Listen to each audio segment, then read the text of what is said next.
आज संसद सत्र का 9वां दिन। राज्यसभा में चुनाव सुधार पर चर्चा। जेपी नड्डा वंदे मातरम पर जवाब देंगे। संसद के शीतकालीन सत्र में विपक्षी दलों की तरफ से हंगामे के आसार। दरअसल राज्यसभा में वंदे मातरम के 150 वर्ष पूरे होने पर चर्चा के दौरान जमकर हंगामा हुआ। बुधवार को तय समय से 1 घंटा अधिक गुजरने पर भी वंदे मातरम पर चर्चा जारी रही। संसदीय कार्य मंत्री किरेन रिजिजू ने कहा कि चर्चा समाप्त न होने के कारण नेता सदन जेपी नड्डा चर्चा का जवाब देंगे और इसके तुरंत बाद चुनाव सुधारों पर चर्चा शुरू होगी। आज राज्यसभा में चुनाव के लिए उठाए जाने वाले सुधारात्मक कदमों पर चर्चा होगी। तो संसद का शीतकालीन सत्र और आज संसद सत्र का 9वां दिन और आज सदन में जेपी नड्डा वंदे मातरम पर चर्चा छेड़ेंगे। राज्यसभा में चुनाव सुधार पर भी चर्चा होगी।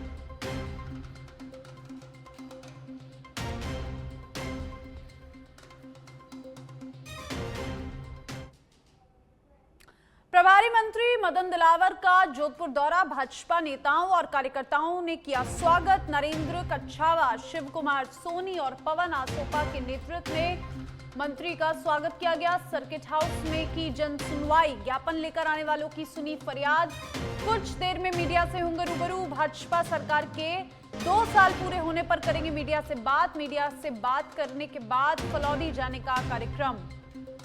मदन दिलावर का जोधपुर दौरा। यहां पर सर्किट हाउस में मंत्री ने जन सुनवाई की। कुछ ही देर में मीडिया से रूबरू होंगे।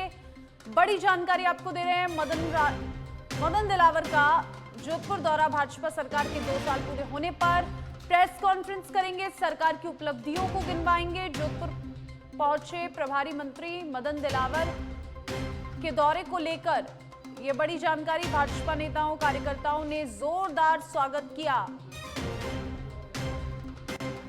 और देखिए, कार्यकर्ताओं में नरेंद्र कच्छावा, शिव कुमार सोनी, पवन आसोपा के नेतृत्व में मदन दिलावर का स्वागत किया गया और मंत्री ने सर्किट हाउस पहुंचते ही जन सुनवाई की, लोगों की समस्याएं सुनी, समाधान का आश्वासन दिया।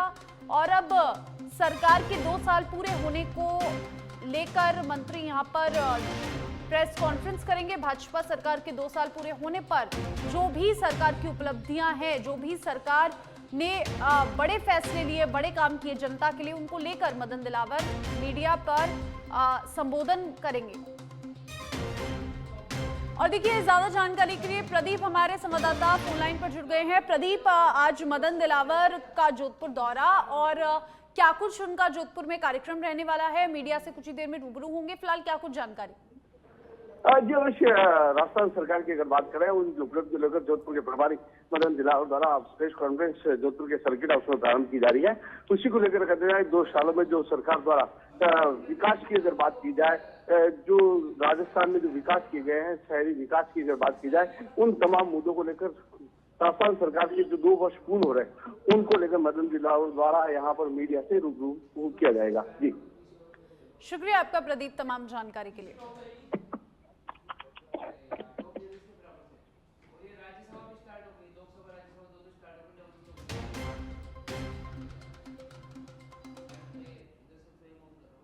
हनुमानगढ़ के राठीखेड़ा में एथेनॉल फैक्ट्री के विरोध को लेकर हुए बवाल पर जिला कलेक्टर खुशहाल यादव का देर रात बयान सामने आया। कलेक्टर ने कहा कि किसानों की भावनाओं का सम्मान करते हुए महापंचायत की अनुमति दे दी गई है, लेकिन इसके बाद कुछ असामाजिक तत्वों ने फैक्ट्री परिसर को निशाना बनाते हुए कानून हाथ में लिया, जिन पर निश्चित तौर पर कार्रवाई होगी। उन्होंने ये भी बताया कि प्रशासन कई बार समाधान के प्रयास कर चुका है और अब भी शांति बनाए रखने की अपील की जाती है। वहीं एसपी हरिशंकर ने भी स्पष्ट कर दिया है कि बवाल करने वालों के खिलाफ सख्त कार्रवाई की जाएगी। उपद्रव के दौरान 5 पुलिसकर्मी घायल हुए, जिनका उपचार जारी है, जबकि 7 किसानों को डिटेन किया गया है। सोमवार को महापंचायत के बाद भीड़ फैक्ट्री की ओर बढ़ी थी और इस दौरान आगजनी में 10 कारें, कई बाइकें, पुलिस जीप और 1 जेसीबी जलकर खाक हो गए।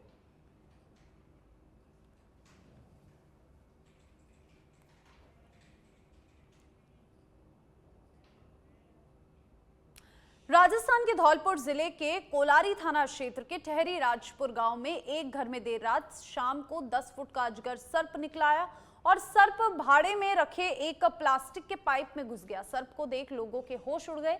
सर्प की सूचना मिलते ही ग्रामीणों की भीड़ एकत्रित हो गई। ग्रामीणों ने पाइप से सर्प को निकालने की कोशिश की, लेकिन सर्प उसी समय फंस गया। और देखिए, ग्रामीणों ने इसकी सूचना वन विभाग को दी। सूचना मिलते ही वन विभाग की टीम मौके पर पहुंची। वन विभाग की टीम ने अजगर सर्प का रेस्क्यू किया और वन विभाग की टीम ने अजगर को पकड़कर जंगल में सुरक्षित जगह पर छोड़ दिया।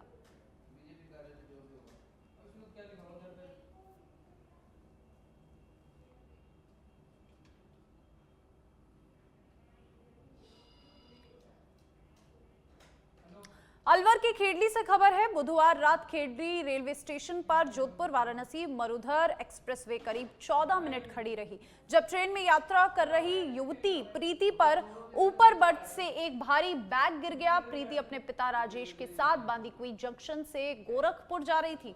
ट्रेन में भीड़ होने के कारण लड़की बेहोश हो गई। ट्रेन में मौजूद यात्रियों ने रेलवे कंट्रोल को सूचना ये प्राप्त करवाई, जिसके बाद खेडली स्टेशन पर आरपीएफ चौकी प्रभारी मूलचंद मीणा और स्टाफ मौके पर पहुंचे। युवती को तलाशा। कंट्रोल की सूचना पर 108 एम्बुलेंस भी स्टेशन पर तैयार खड़ी थी। युवती को उसके पिता के साथ 108 की मदद से खेडली उप जिला अस्पताल पहुंचाया गया, जहां चिकित्सकों ने जांच शुरू की, लेकिन सदमे के कारण वह बेहोश रही। पिता राजेश के अनुसार वे अपनी बेटी को मेहंदीपुर बालाजी लेकर गए थे और ट्रेन में बैग गिरने से यह हादसा हुआ।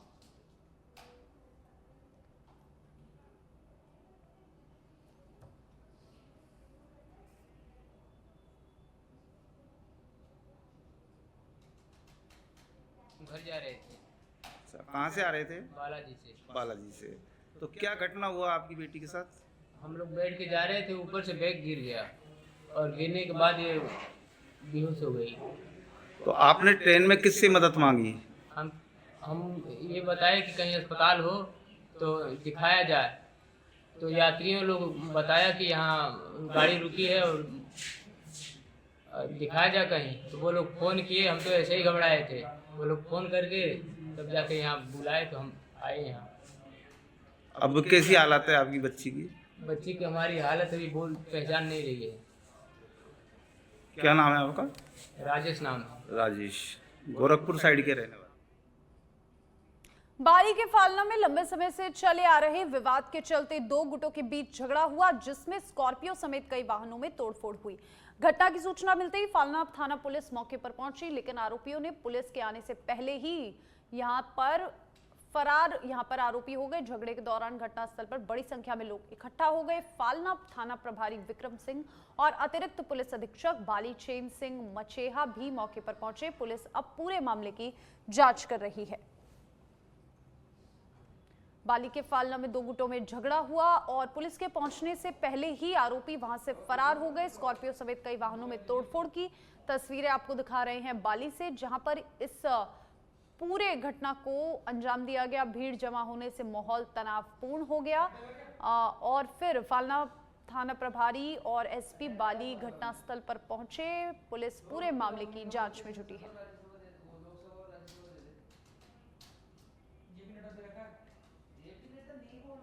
सायला के जीवाणा क्षेत्र में लगातार बिजली कटौती और कम वोल्टेज से परेशान सैकड़ों किसानों ने जीवाणा विद्युत घर के बाहर जोरदार प्रदर्शन किया।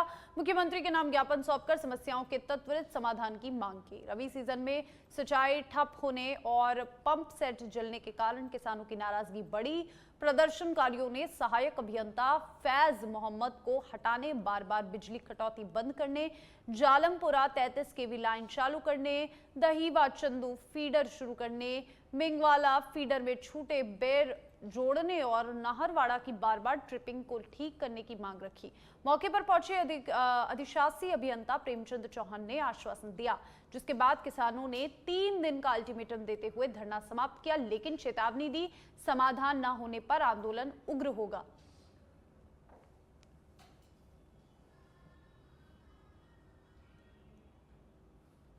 बीच में 8 तारीख को यहाँ के एक ट्रांसफार्मर का एलए बस्ट हो गया था, लाइटनिंग अरेस्टर, तो वो बस्ट हो गया था।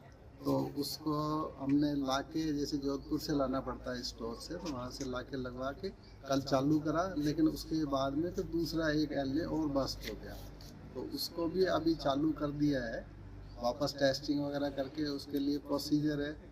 इलेक्ट्रिकल इंस्पेक्टर जोधपुर से परमिशन लेनी पड़ती है। जोधपुर से वो 2 एलए और लेके आए थे, उसको टेस्टिंग करके और अभी चालू कर दिए। प्रांतीय रक्षक दल स्थापना दिवस के अवसर पर कार्यक्रम। स्थापना दिवस के अवसर पर रैतिक परेड आयोजन। मुख्यमंत्री पुष्कर सिंह धामी क्या कुछ कह रहे हैं, आपको सुनाते हैं। हो रहा था कि इस तरफ से ज्यादा आवाज आ रही है कि उस तरफ से ज्यादा आवाज आ रही है। ऐसे मेरे सभी प्रिय छात्र एवं छात्राएं, प्यारे बच्चों, मैं सबसे पहले प्रांतीय रक्षक दल के स्थापना दिवस के अवसर पर आप सभी को हार्दिक बधाई देता हूं, शुभकामनाएं देता हूं। और आप लोगों के द्वारा जब यहां पर अभी रैतिक परेड, जिसकी मुझे सलामी के लिए हम सब खड़े थे यहां पर, तो सच में शानदार जो रैतिक परेड का आप सब लोगों ने यहां पर प्रस्तुतिकरण किया, रैतिक परेड की, ऐसा लग रहा था एक बार तो कि जैसे प्रांतीय रक्षक दल के हमारे ये जवान परेड नहीं कर रहे हैं, बल्कि ऐसा लग रहा था कि मिलिट्री के लोग परेड कर रहे हैं।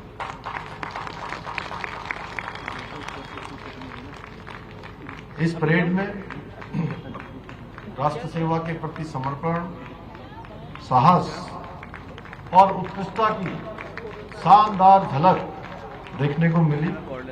साथियों, मेरे लिए बहुत प्रसन्नता का विषय है कि मुझे आज प्रांतीय रक्षक दल के स्थापना दिवस के अवसर पर आप सभी समर्पित पीआरडी जवानों के बीच में उपस्थित होने का अवसर प्राप्त हो रहा है।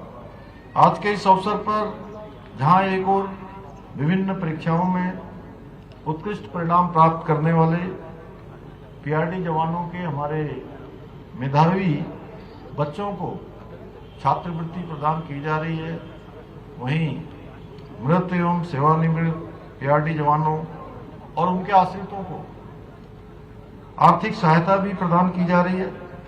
साथियों, आप सभी ने धैर्य से, समर्पण से और अदम्य इच्छा शक्ति के साथ प्रदेश में सामाजिक सुरक्षा और जनसेवा के क्षेत्र में हमेशा अग्रणी भूमिका निभाई है। आप लोग प्रदेश में अनेक कामों को आगे बढ़ाते हैं, अनेक कामों का संचालन करते हैं, व्यवस्थित करते हैं, उनको समन्वय में ले जाने का काम करते हैं, चाहे वो यातायात व्यवस्था को सुचारू बनाना हो, प्रशासन की सहायता करनी हो, सुरक्षा व्यवस्था देखनी हो, या कहीं लिपिकी कार्यों को और विभिन्न दायित्वों को अत्यंत कुशलता और निष्ठा के साथ निभा रहे हैं। इसके साथ ही जैसा अभी माननीय मंत्री जी ने बताया कि बहुत सारे काम, चाहे वो प्राकृतिक आपदाओं के दौरान हो या प्रत्येक चुनौतीपूर्ण परिस्थिति में सबसे पहले पहुंचकर जनजीवन की रक्षा करने में अपना महत्वपूर्ण योगदान देना हो। आप लोगों ने चारधाम यात्रा के दौरान भी जिस धैर्य से, संवेदनशीलता और सजगता के साथ लाखों लाख श्रद्धालुओं को सुरक्षित यात्रा संपन्न कराने में अपना सहयोग दिया है, वो अत्यंत प्रशंसनीय है। इसके लिए मैं आप सभी का हृदय तल से आभार व्यक्त करता हूं। साथियों, हमारी सरकार ने आप लोगों के कल्याण और हितों की रक्षा के लिए अनेकों महत्वपूर्ण निर्णय लिए हैं। उनको बहुत विस्तार से अभी माननीय मंत्री रेखा जी ने बहुत विस्तार से यहाँ पर आप सबके समक्ष रखा। जहाँ राज्य गठन के समय हमारे पीआरडी जवानों को मात्र 65 रुपये प्रतिदिन भत्ता मिलता था, उसमें 10 गुना वृद्धि करते हुए 650 रुपये प्रतिदिन करने का काम किया है। वहीं हमने नई नियमावली जारी करने के उपरांत जहां एक और पीआरडी जवानों के आश्रित बच्चों को छात्रवृत्ति प्रदान करने का भी कार्य किया है, वहीं मृत एवं घायल पीआरडी जवानों और उनके आश्रितों को 70 लाख रुपए से अधिक की सहायता राशि भी प्रदान की है। इसके साथ ही हमने 10 वर्ष की सेवा पूर्ण करने के बाद सेवानिवृत्त हुए पीआरडी जवानों को 18 लाख रुपए का एक मुश्त सेवा भत्ता भी प्रदान किया है। यही नहीं, हमने सांप्रदायिक दंगों में ड्यूटी के दौरान मृत्यु होने पर परिवार को मिलने वाली राशि को भी बढ़ाया है, 1 लाख से 2 लाख किया है। हमने जहां एक और पीआरडी जवानों की अति संवेदनशील ड्यूटी में मृत्यु होने पर देय राशि 75,000 रुपये से बढ़ाकर 1.5 लाख रुपए की है, वहीं सामान्य ड्यूटी में मृत्यु होने के दशा में मिलने वाली राशि को भी 50,000 से बढ़ाकर 1 लाख रुपया किया है। इतना ही नहीं, हमने सांप्रदायिक दंगों और अति संवेदनशील ड्यूटी के दौरान जान गंवाने वाले स्वयंसेवकों के अंतिम संस्कार के लिए भी नई नियमावली में अलग से प्रावधान किया है। इसके साथ साथ हमने प्राकृतिक आपदा के कारण होने वाले नुकसान के लिए भी संबंधित अधिकारी की संस्तुति पर अधिकतम 50,000 रुपये की सहायता का प्रावधान भी पीआरडी जवानों के लिए किया है। हमारे जवानों की सेवा के प्रति निष्ठा का सम्मान करते हुए हमने वर्ष 2023 में शासनादेश जारी कर मृत एवं अपंग जवानों के आश्रितों को पीआरडी जवानों के रूप में पंजीकृत करना आरंभ किया था, जिसके पश्चात अभी तक पंजीकृत 190 आश्रितों में से 133 आश्रितों को रोजगार भी प्रदान किया जा चुका है। मुझे बताया गया कि इस माह 149 पंजीकृत आश्रितों को विभागीय अर्धसैनिक प्रशिक्षण भी प्रदान किया जाएगा, जिससे न केवल वो अपने कौशल में वृद्धि कर सकेंगे, बल्कि भविष्य में पीआरडी सेवा के विभिन्न दायित्वों को और अधिक दक्षता और कौशल के साथ, तत्परता के साथ निभाने में सक्षम होंगे। आज के इस अवसर पर आपके लिए मैं कुछ घोषणाएं भी करना चाहता हूं कि पीआरडी के हमारे जवानों के लिए एक विशिष्ट प्रशिक्षण संस्थान की स्थापना की जाएगी। पीआरडी जवानों को अब ड्यूटी के दौरान चिकित्सालय में भर्ती होने की स्थिति में उपचार के दौरान ड्यूटी पर ही माना जाएगा और उन्हें अधिकतम 6 माह का मानदेय भी प्रदान किया जाएगा। इसके अतिरिक्त ग्राम स्थल रायपुर में खेल मैदान का निर्माण भी किया जाएगा।